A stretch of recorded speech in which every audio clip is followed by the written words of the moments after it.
tudo bem? Hoje vamos dar continuidade ao... Estamos estudando o processo de industrialização brasileiro e estamos mais especificamente falando da industrialização brasileira por regiões, né? Já falamos do Sudeste, do Sul, do Nordeste, e agora vamos falar um pouco do Norte, ali da Amazônia, né?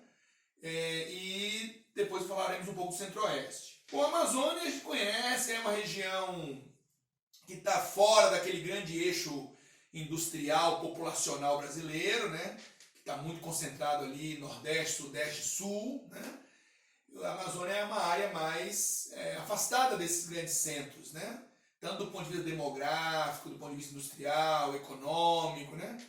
É uma área que tem um certo isolamento ainda, né? Embora ela tenha se integrado bastante nas últimas décadas, né, ao resto do país, mas ela ainda é uma área que está menos integrada no país, vamos chamar assim, né?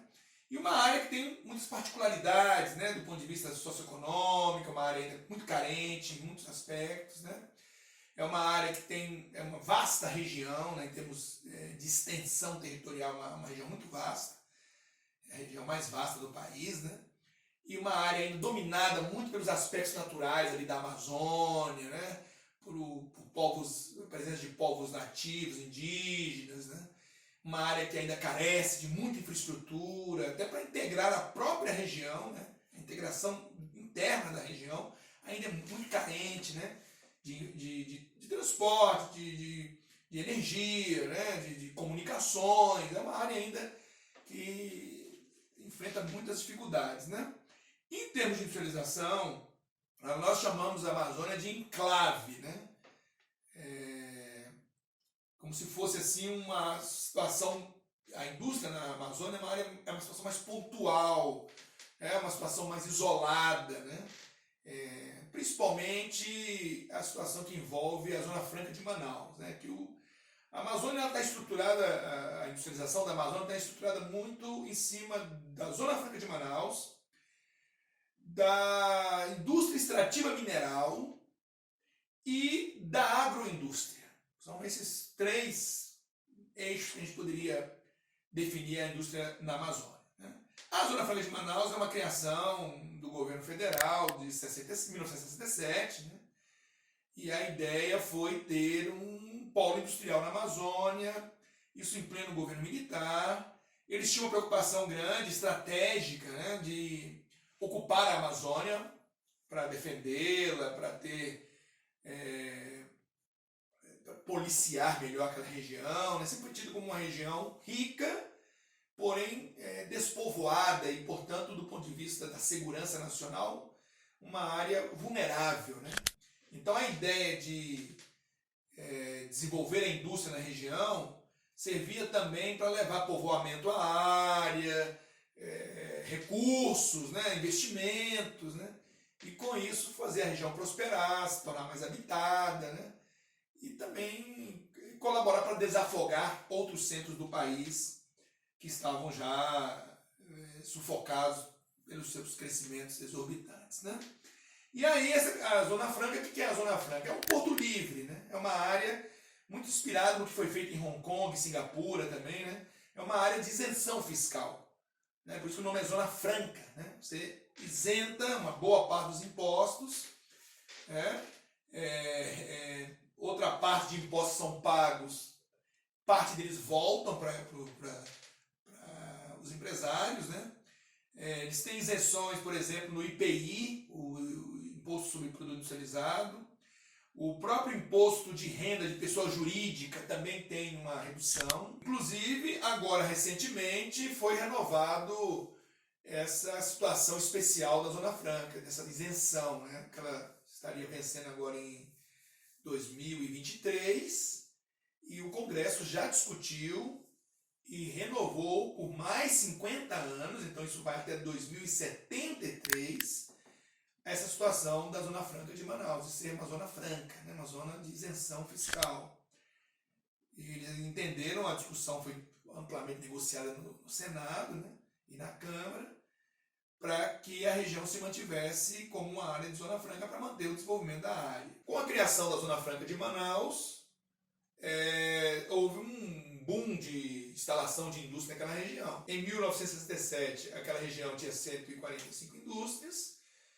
10 anos depois, em 77, eles já tinham 800 indústrias.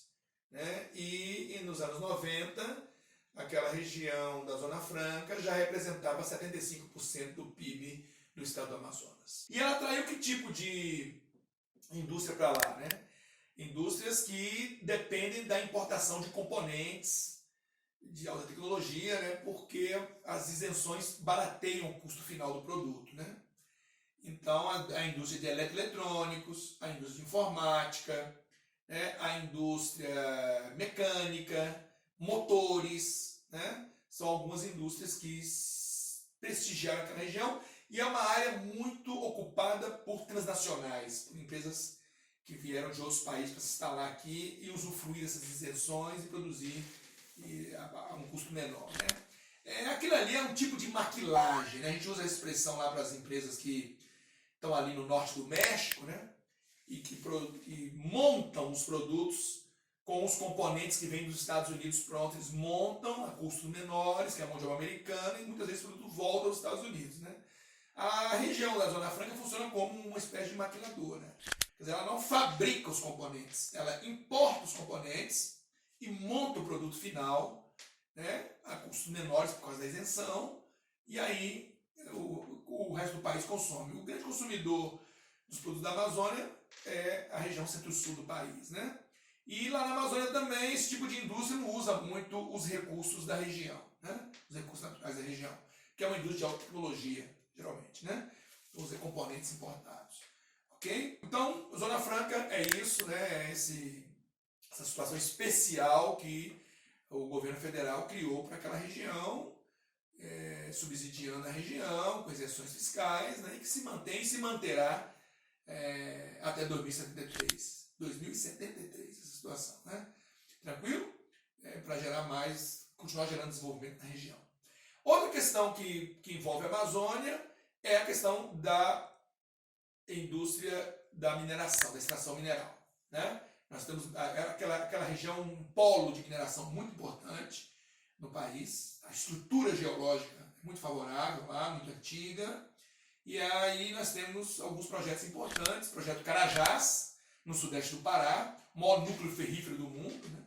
Ali se desenvolveu um poderoso projeto de extração de ferro, manganês, alumínio, né? Bauxita, né? Na verdade, cobre, né? Entre outros produtos. Né? Então, é uma área que é uma grande produção. Quem comanda aquilo ali é a Companhia Vale do Rio Doce. Né? Existe uma estrada de ferro Carajás, de onde esse minério é transportado até o Maranhão, porto de Itaqui, no Maranhão, na região da Ponta da Madeira, no Maranhão, e lá existe um complexo siderúrgico no Maranhão, né? Existe um outro complexo siderúrgico lá no Pará, né? Que quer dizer, além do minério que nós exportamos in natura, né? Nós também processamos esse minério e produzimos, por exemplo, alumínio, né? E alumina, né? Que é uma matéria-prima para o alumínio. Né? Só para dar um exemplo. Então, são dois fluxos aí, o fluxo de minério e tem também o material processado pelas siderúrgicas e metalúrgicas da região. Okay? Temos também o projeto Oriximiná, de extração de bauxita também no Rio Trombetas. Né? No passado tivemos um importante projeto no Amapá, na Serra do Navio, com manganês. Né? Então, assim, a Amazônia tem essa tradição também na indústria extrativa mineral, que é uma indústria que preocupa porque é uma indústria com grande impacto ambiental. Nós sabemos disso, né? Tanto no solo, no ar, na água, né? Mas é uma riqueza que a região tem e que as indústrias do ramo gostam de explorar, né? Inclusive indústrias estrangeiras. Então, ali você tem a Lunorte, a Alcoa, a Albras, né? Uma série de empresas que operam nessa área lá. Ok? E o outro elemento importante da indústria da Amazônia é a agroindústria, né? Que é a indústria associada ao processamento do que é produzido pela agricultura e pela pecuária, né? a indústria de alimentos e bebidas, né? Mas isso tem prosperado muito porque a fronteira agrícola ela veio se estendendo pelo centro-oeste e foi até a Amazônia, ao sul da Amazônia. Aí nós estamos falando de Rondônia, sul do Pará, Tocantins, sul do Amazonas, né? Acre. Então ela foi chegando ali no sul da Amazônia e aí, atrás dessa expansão da fronteira agrícola, foi também a indústria chamada agroindústria. A indústria que processa muitas vezes tudo que é produzido por esse setor da agropecuária. Né? Às vezes processa integralmente ou semi-processa. Faz um primeiro processamento que depois vai servir de matéria-prima para outras indústrias, né? Nesses setores ligados ao agronegócio. Né? Então esse seria o outro eixo importante da indústria na Amazônia, a agroindústria. Então a agroindústria, a indústria extrativa mineral, né? E as indústrias de eletroeletrônico, mecânica, informática ligadas à Zona Franca de Manaus. Então, quando a gente pensar em Amazônia, a gente tem que pensar nesses três eixos da indústria e da grande presença dos incentivos do Estado Federal e dos estados da região, né? Os governos estaduais, além de ser uma área que tem muito capital transnacional envolvido na produção e uma boa parte do que eles produzem é consumido pelo Centro-Sul, não é consumido por eles mesmos. Né? Então essas são características gerais dessa região. Ok? Uma outra área que a gente precisa falar um pouco também, em termos de distribuição industrial, é a região Centro-Oeste, né? Que é uma área que tem uma tradição muito forte do agronegócio. Historicamente, a gente já conhece a trajetória do Centro-Oeste. Né? Ele foi uma área, a princípio, ligada à mineração, depois à pecuária e mais tarde ao agronegócio, né? Com a tal expansão da fronteira agrícola, feita muito pelos sulistas, que enveredaram por Mato Grosso do Sul, Mato Grosso, Goiás, Tocantins, né? Hoje já estão oeste baiano, já pegou ali um pouco do Nordeste, hoje já está lá no Maranhão e Piauí, e pegou também o sul da Amazônia. Então essa expansão da fronteira agrícola tornou o agronegócio um grande eixo da economia do Centro-Oeste. A região hoje com maior produção de grãos, é a maior criadora de gado, né, bovino, mas a indústria também tem prosperado aqui no Centro-Oeste.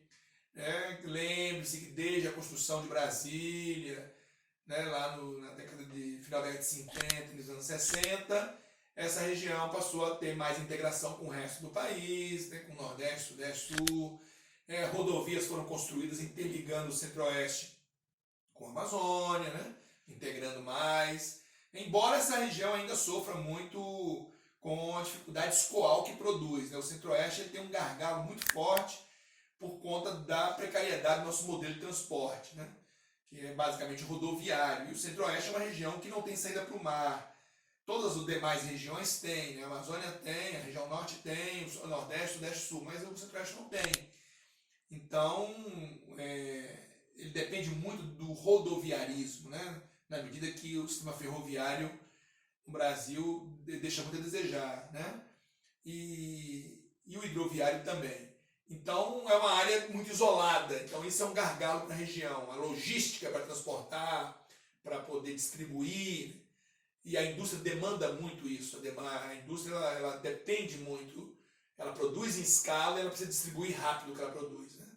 Ela não pode ficar com muito estoque. Né? Então, isso torna o Centro-Oeste uma região um pouco mais complicada no aspecto do escoamento. Né? Já se vive um drama com o agronegócio na atualidade. O Centro-Oeste poderia estar sendo mais produtivo se ele tivesse como escoar mais. Né? Mas a indústria tem chegado por aqui também. Né? A agroindústria, de novo, né? Assim como na Amazônia aqui a agroindústria também é forte. Né? A indústria de alimentos, a indústria de bebidas, né, nessa região. Temos o eixo ali, Distrito Federal, Goiânia, né, inserindo nesse caminho Anápolis, que é um eixo importante da produção industrial. Né? As indústrias aqui do Centro-Oeste também se associam à extração mineral. O Centro-Oeste também tem uma importância nesse setor, né? Setor mineral, Niquelândia, Cristalina, né? São áreas que você tem produção mineral interessante. Então a indústria extrativa mineral tem seu papel aqui, a indústria do cimento, inclusive aqui no Distrito Federal, né? Além da bebidas que eu já falei, alimentar, indústria têxtil, indústria automobilística. Nos últimos anos, empresas desse ramo vieram para cá, né? Catalão, por exemplo, né? A Mitsubishi, né? Então, esse é um outro setor que tem prosperado, né? A indústria gráfica, produção de softwares, né? São algumas indústrias que prosperam na região centro-oeste, embora ela tenha uma tradição muito mais forte ligada à agroindústria, né? E essa área que pega ali mais o sudeste de Goiás, né? O leste do Mato Grosso do Sul, que é essa área que está mais conectada com o sudeste do Brasil, né? Então, assim, na medida que vai descentralizando a indústria no Brasil, ela descentralizou para o sul, principalmente, sudeste para o sul, sudeste para o nordeste, e já começa a dar uma entrada no centro-oeste também, chegar por aqui também, né? Claro que aí veio a maior integração dos transportes, através das telecomunicações, da informática, tudo facilitou também, né? Então, pessoal, em termos regionais, a gente teria o Brasil organizado basicamente assim, né? Em termos de principais indústrias brasileiras, né? Se a gente for pensar aqui numa lista das principais indústrias brasileiras, vou citar algumas só para a gente fazer um balanço final aqui. Bom, uma indústria importante do Brasil é a indústria extrativa, mineral, né? Você viu aqui que, principalmente aqui na Amazônia, né? Aqui no Centro-Oeste nós temos essa indústria como uma indústria importante. A agroindústria, que é aquela indústria de beneficiamento de grãos, né? Que a pecuária produz, é um setor importante. A indústria alimentar e de bebidas, que é uma das indústrias mais tradicionais do Brasil, né? As primeiras iniciativas industriais que o Brasil teve foi nesse ramo, né? A indústria têxtil, claro que a concorrência com os chineses nos últimos anos, com a indústria calçadista também, né? São duas indústrias que no Brasil sofreram muito a concorrência chinesa, né? Que chinês é muito forte nesse setor, tanto têxtil como calçadista. E com o fim daquela proteção que o Estado dava a partir dos anos 90, essas indústrias sentiram muito, né? Mas são duas indústrias que o Brasil tem uma tradição muito grande, né? Têxtil e calçadista, né? Temos a indústria automobilística. O Brasil recebeu muitas montadoras de veículos, né? Porque somos um dos maiores mercados consumidores de automóveis do mundo, né? Lembrando que o Brasil é um país gigante, populoso e rodoviário, né? Então, produção de automóveis, caminhões, né? Nós somos grandes consumidores desse produto. Temos a indústria sucroalcooleira, que é a indústria que eu já falei, do álcool, do açúcar, né? Que o Brasil tem uma tradição muito forte, né? A indústria mecânica, a indústria de materiais elétricos, eletroeletrônica, informática, papel e celulose, uma indústria também que o Brasil navega bem, né? Petroquímica e química. Nós temos uma das gigantes petrolíferas do mundo, que é a Petrobras, né? Temos aqui uma produção de petróleo cada vez maior, inclusive com a descoberta recente do pré-sal, né? Coloca o Brasil entre os 10 maiores produtores do mundo.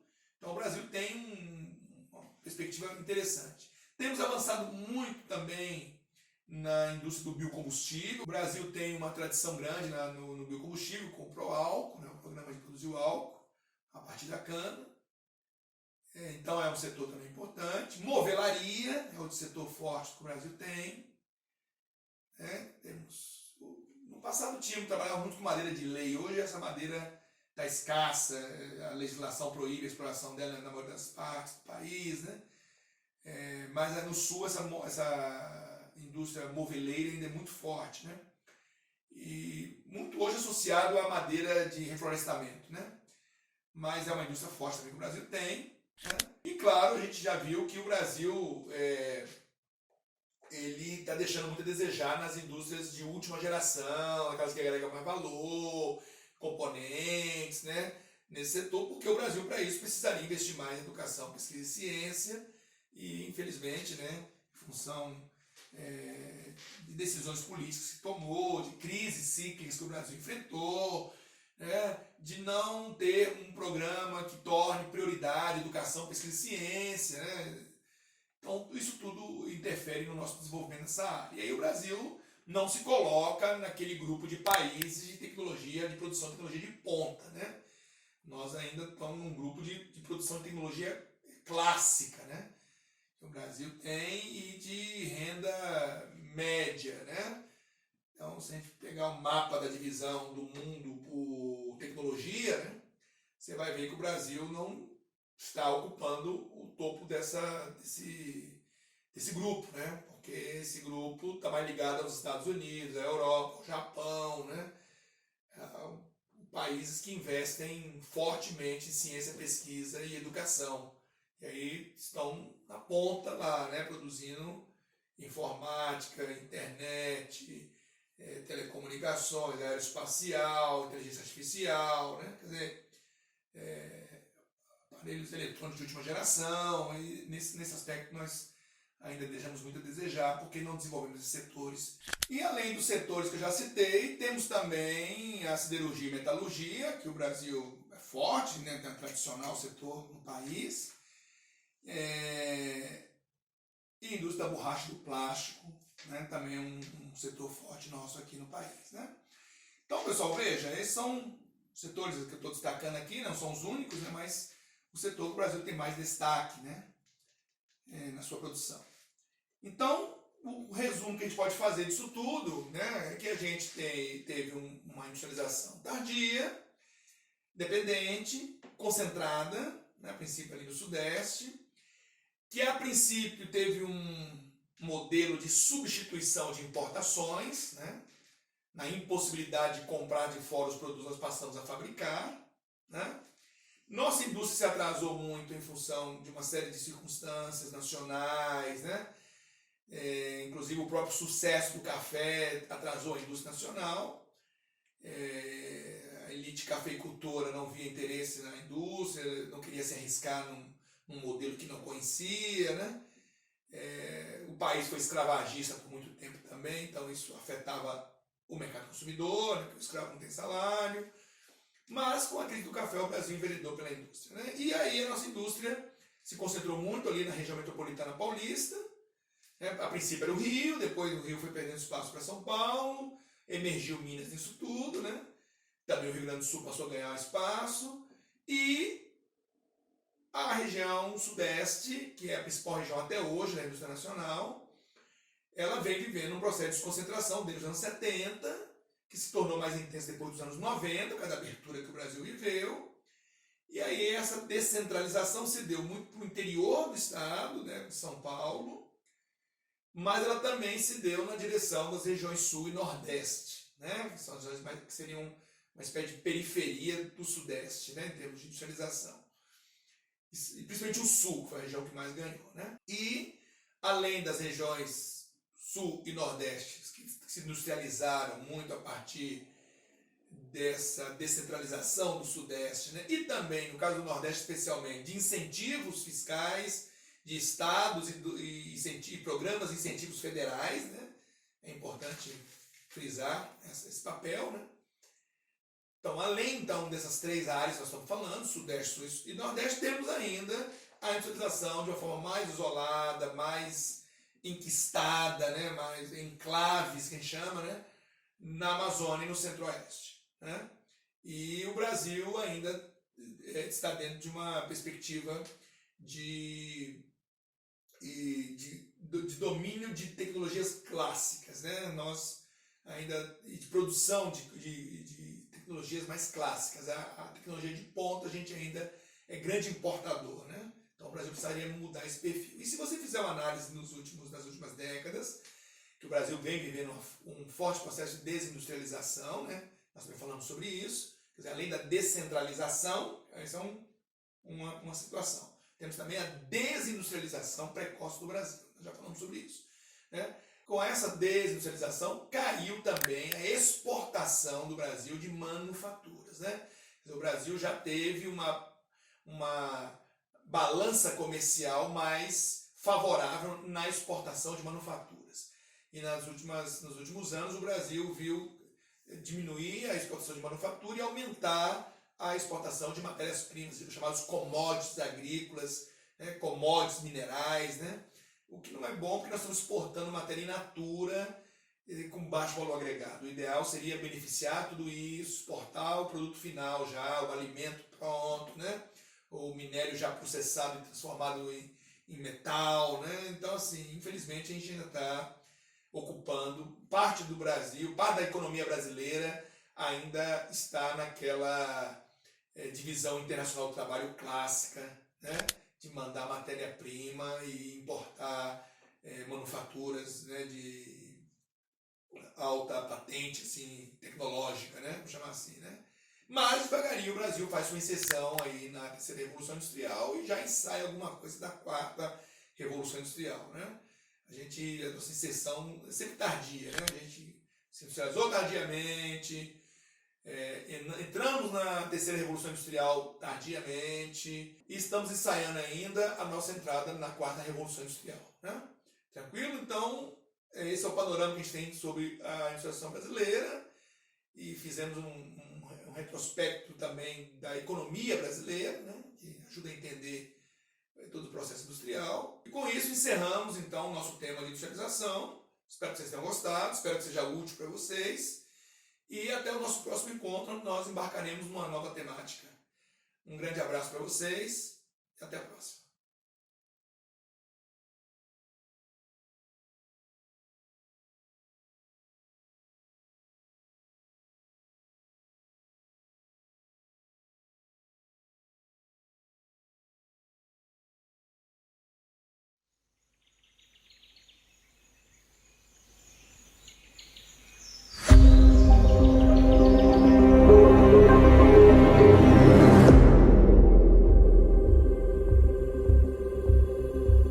No mundo não estão sabendo o que nós está passando aqui no Vale do Javari.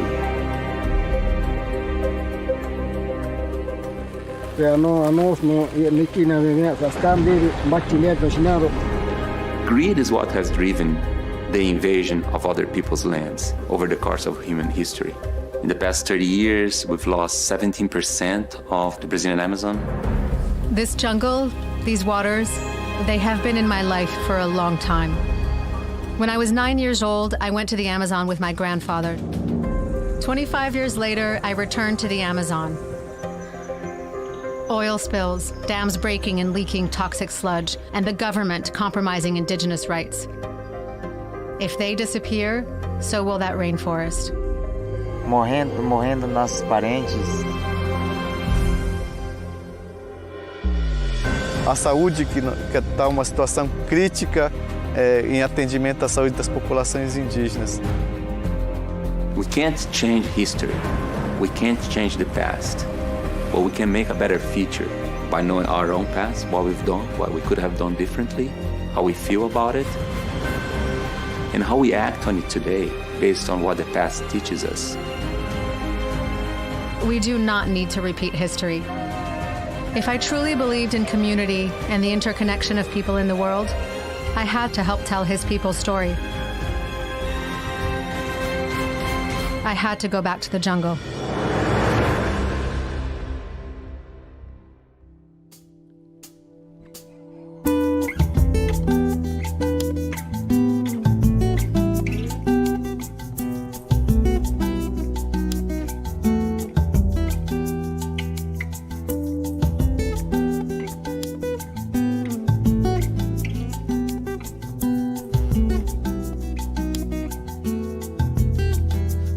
Blood will flow when flesh and steel are one, drying in the color of the evening sun.